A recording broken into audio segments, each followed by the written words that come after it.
Greetings, virtual universe. This is Zach, and this is my third poetry blog. This week is going to be a little light on poetry and heavy on me tirading.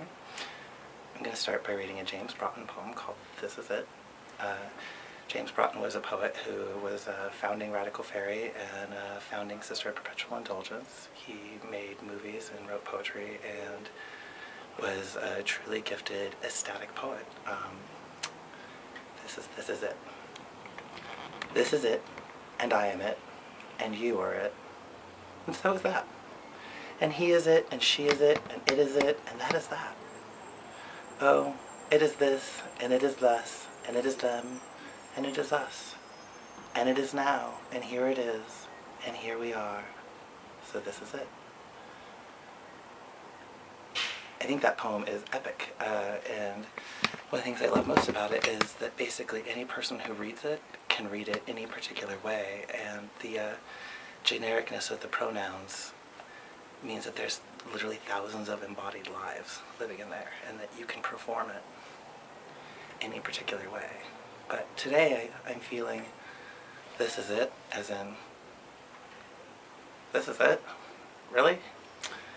I participated today in Occupy the Castro, which was part of a citywide day of action against foreclosure and homelessness.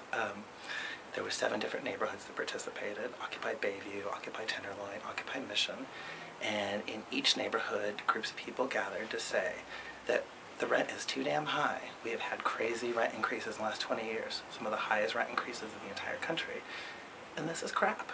And I woke up a little bit sleepy and a little bit hungover, and I went down to what I was hoping would be Occupy San Francisco, and I was really excited to see the queers jump in and say, not only are we part of the 99%, but we're also the 10% of that 99 in the United States. You know, of course, all this weird populist math is entirely propagandic, but we are that 10% that gets to have our property rights and our legal rights voted on, and had decisions made about it by judges and courtrooms and congresses.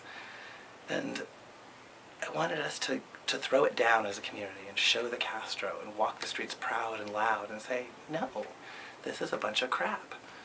And instead, people gathered in the shade on an otherwise beautiful sunny day in the coldest part of the neighborhood in an almost dark area with all their signs facing in, and we listened to speeches that I found really uninspiring. And I kept hearing people talk about gentrification, gentrification, gentrification.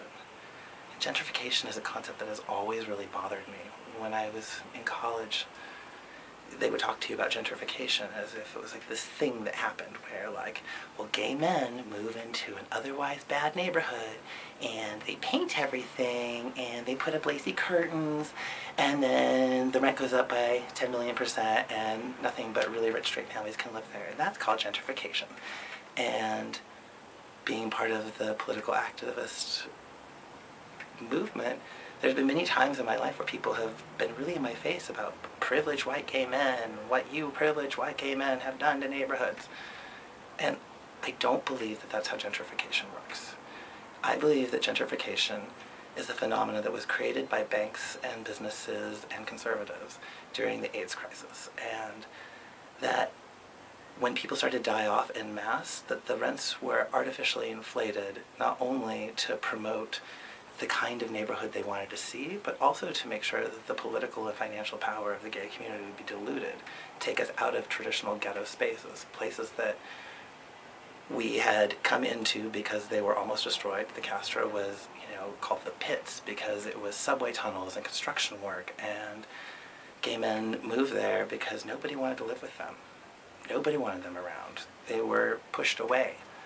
And then 20 years later, because they pushed themselves together and they made little gay money, little gay pockets of property and pockets of influence, they need to be pushed out of that too. And so they raised the rent on all of us as we died, crushing out the neighborhood, making it so that no one could afford to live basically anywhere. And then they sell it to us as if it was our fault, as if we're the reason why all over San Francisco people are having a hard time finding a decent apartment. That, like, as if gay men purposely and intentionally really wanted to make it so that nobody could afford to live anywhere. I think that we, as occupiers, need to come up with a new framework, and that we can't believe all of the sort of collegiate arguments around why we're having a populist uprising. And as I said before, it's a moral movement and a personal movement, and as an anarchist, I believe that it's a movement for us to make choices about who and how we are, and about how we engage with the world. And that believing even sort of like entrenched liberals or entrenched leftists in the power system, as they try and sell us narratives about how the banks destroyed our economy or how the banks have manipulated global problems, we shouldn't necessarily listen to them either. That I think that we personally all know what's wrong in the world. We consume too much, and the planet is dying from pollution and destruction and devastation, and we all have to make choices about how to make that not true. So this is it. And it is now, and it is us. This is it.